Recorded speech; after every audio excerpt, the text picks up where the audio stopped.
నమస్కారం, సుమన్ టీవీకి స్వాగతం. 2025 ఫిబ్రవరి మాసం ద్వాదశ రాశుల వారికి గ్రహ సంచారానుసారం ఏ రకంగా ఉండబోతుంది, ఆయా రాశుల వారికి ఎటువంటి పరిహారాలను పాటించుకోవాలి, ఈ అంశాలను తెలియజేసేందుకు మనతో పాటు ఉన్నారు ప్రముఖ జ్యోతిష మరియు వాస్తువేదిక నిపుణురాలు, దేవి ఉపాసకురాలు శ్రీమతి జయప్రద గారు. అమ్మ నమస్కారం. నమస్తే అమ్మ, శ్రీమాత్రే నమః. అమ్మ, ద్వాదశ రాశుల వారికి ఎలా ఉండబోతుంది ఫిబ్రవరి మాసం అంతా అని తెలుసుకునే ముందుగా గ్రహాల సంచారం ఎలా ఉంది, ఎలాంటి ఫలితాలను అందిస్తున్నాయో తెలియజేయండి. సో వచ్చే మాసం ఫిబ్రవరి మాసంలో అంటే ఏంటంటే మనకి మాఘమాసం సూర్య భగవాన్ ఒక మాసం అనమాట. సో రవి భగవాన్ ఒక బలం, రవి బలం చక్కగా అన్ని ద్వాదశ రాశుల వాళ్ళకి ఉండాలంటే మాఘమాసంలో చక్కగా పూజలు, వ్రతాలు, నోములు ఎవరెవరికి ఏ అవకాశం ఉంటే కొంచెం వదులుకోకుండా చేసుకుంటూ వెళితే ద్వాదశ రాశి వాళ్ళు బయటపడతారు. ఎందుకంటే కొన్ని రాశులకి మంచి ఫలితాలు ఉన్నాయి, కొన్ని రాశులకి కాస్త మిశ్రమ ఫలితాలు ఉన్నాయి. సో ఈ మిశ్రమ ఫలితాలు ఉన్నవాళ్ళు, మంచి ఫలితాలు ఉన్నవాళ్ళు ఏ ఒక్క రోజు వదలకుండా చక్కగా ఈ మాసం అంతా, మాఘమాసం అంతా మొదటి రోజు పాడ్యం నుంచి ప్రారంభమై అమావాస్య వరకు చాలా విశేషమైన రోజు అనమాట.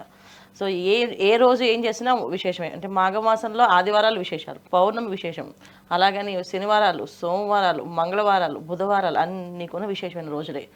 ఏ రోజు ఏమేమి చేయాలి, చక్కగా ఏ కుదురుతారుగా ఎక్కువ చారిటీ డొనేషన్స్ చేసుకుంటూ వెళితే చాలా మంచి ఫలితాలు కనిపిస్తున్నాయి. అయితే ఈ ఫిబ్రవరి మాసంలో ఎవరెవరికి బాగున్నాయి, ఎవరికి బాగాలేదని ముందుకంటే గోచారంలో ఎవరెవరు ఏ గ్రహాలు ఎక్కడెక్కడ ఉన్నాయో చూద్దాం.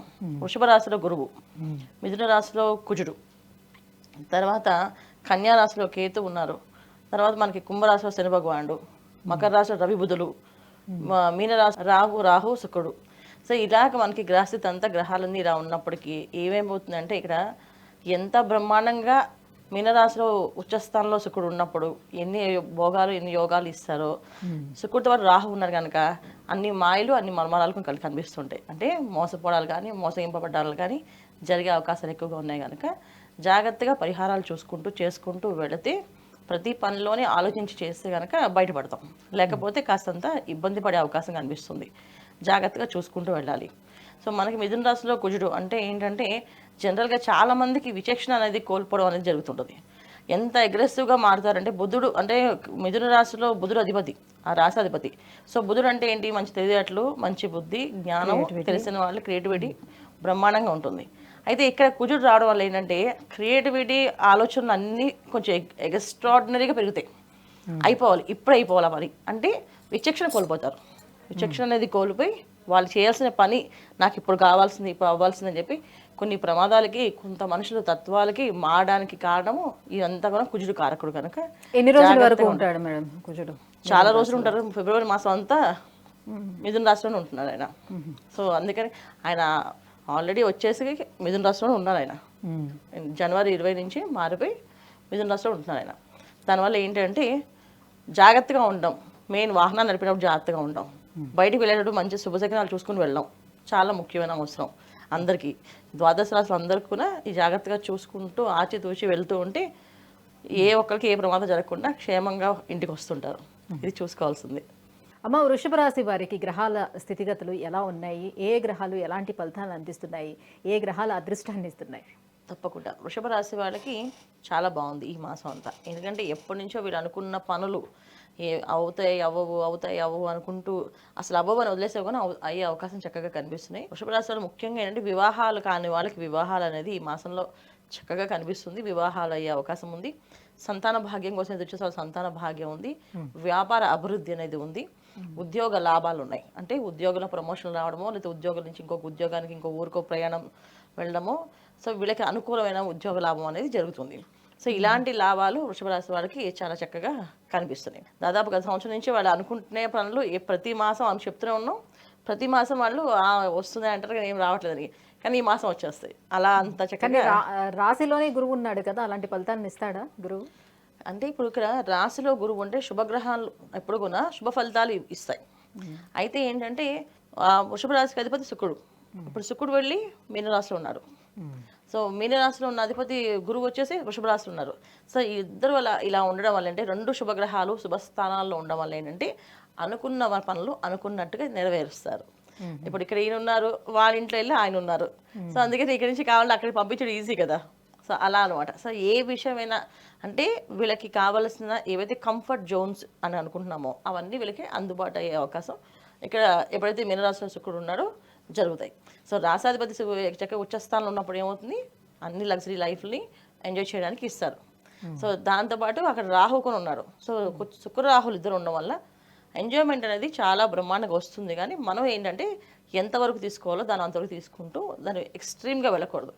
అంటే ఎలాంటి విషయాలు వస్తాయంటే మంచి శుభకార్యాలు శుభకార్యాలు చేయడానికి అవకాశాలు, శుభకార్యాలు చేయించడానికి ధనము అన్నీ ఏర్పడతాయి. కానీ అనవసరమైన ఖర్చులు, అధికంగా ఖర్చులు పెడితే మాత్రం అది వీళ్ళకి నష్టాలకి తీసుకెళ్తుంది. శుక్రుడు రాహుడు మీనరాశిలో ఎప్పటి వరకు ఉంటారు వాళ్ళకి? ఈ నెల అంతా వాళ్ళు ఉన్నారు. ఫిబ్రవరి నెల అంతా దాదాపుగా ఉంటున్నారు. అందుకని చక్కగా నైట్ పార్టీలు తగ్గించేసి, సో సేవ, తర్వాత సహాయం, డొనేషన్స్, చారిటీలు, శుభకార్యాలు, శుభాలకు జరిగే అవకాశాలు ఖర్చు పెడితే ధనం వస్తుంది. ఈ ధనాన్ని ఇలా ఖర్చు పెడితే అది మనకి పుణ్యం కింద కౌంట్ అవుతుంది. అదంతా రాహు చేయనిస్తాడా? చైనీది కనుక చేయాలి, మనం ఆ విచక్షణ పెట్టుకోవాలి ఖచ్చితంగా. ఎందుకంటే ఇక్కడ వీళ్ళకి ఎంత అనుకున్న వృషభ రాశికి అధిపతి ఎవరంటే శుక్రుడు అయినప్పటికీ కూడా యోగకారకుడు ఎవరు అంటే శని భగవానుడు. సో యోగకారకుడు శని భగవానుడు గనక శని భగవానుడు కర్మకారకుడు అయినా, అంటే మన కర్మ ఏదైతే చేస్తామో అది అనుభవించవలసిందే. ఇవాళ నువ్వు నవ్వుతూ ఒకరు నేర్పించావంటే రేపు అది నువ్వు ఏడుస్తూనే ఉండాల్సిందే అని చెప్పి ఆయన రాసేస్తాడు. దాంట్లో ఆయన మొహమాటం ఏమి ఉండదు. అలాగా సో మన జీవితంలో మనం చేసే ప్రతి కార్యక్రమంలో ఒక్కసారి ఆలోచించండి, వచ్చిన డబ్బుని దేనికి ఖర్చు పెడతాం. ఒక పుట్టినరోజు పండగ వేడుక అందరినీ కలిపి పార్టీల్లో చేస్తున్నామా, లేదా ఆ పుట్టినరోజు పండగ పేరు చెప్పి 10 మందికి ఎవరికైనా అన్నదానం చేస్తామో, ఎవరికైనా వస్త్రదానం చేయడము, ఎవరికైనా విద్యాదానం చేయడము, ఇలా దీనికి ఖర్చు పెడితే అది మీకు పుణ్యం కింద కౌంట్ అవుతుంది, మీ వేడుక అవుతుంది, పుణ్యం కింద కౌంట్ అవుతుంది. సో ఆశీర్వాదం అనేది దొరుకుతుంది. సో భగవంతుడికి ఆశీర్వాదం దొరుకుతుంది. అప్పుడు ఏమవుతుందంటే ఇవాళ ఎంత ఖర్చు పెట్టేస్తామని కాదు, ఎంత సంపాదించుకున్నాం మన పుణ్యాన్ని అని తెచ్చుకుంటూ పెట్టుకుంటే అది మన తరాలని మళ్ళీ కాపాడుతుంది. అందుకని ఇలా ఆలోచించి చేస్తే వృషభ రాశి వాళ్ళకి మెరుగైన ఫలితాలు. ఇంకా ఎటువంటి పరిహారాలను పాటించుకోవాలి, ఏ దైవారాధన చేసుకోవాలి? తప్పకుండా లక్ష్మీ నరసింహస్వామి ఆరాధన, లక్ష్మీ అమ్మవారి పూజ, లక్ష్మీ నరసింహస్వామి ప్రతి శుక్రవారం చక్కగా లక్ష్మీ నరసింహ గుడికి వెళ్ళడమో, లేదా ఇంట్లో పూజ చేసుకోవడమో చేసుకుంటూ వెళ్తూ ఉంటే వీళ్ళకి ఏంటంటే ఆ విచక్షణ ఏదైతే ఖర్చు పెట్టాలి, ఇది ఖర్చు పెడతాం, అది ఖర్చు పెడతాం అనేది తెలుస్తుంది. ఓకే, ఇది ఖర్చు పెడితే మనకి మంచిది, ఇది ఖర్చు పెట్టకూడదు అనేది వాళ్ళకి అర్థమవుతుంది. సో అందుకే లక్ష్మీ నరసింహస్వామి ఆరాధన చేస్తే మనలో ఉన్న క్రోధాన్ని తగ్గించేస్తాడు, మనలో ఉన్న కోరికల్ని, కామాన్ని తగ్గిస్తాడు.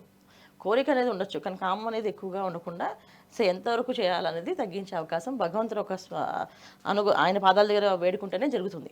అందుకని ఆయన పాదాలు శరణ వేడుతూ లక్ష్మీ నరసింహస్వామి పూజ చేస్తూ ఉంటే అనుకూలమైన దాంపత్య జీవితం బాగుంటుంది.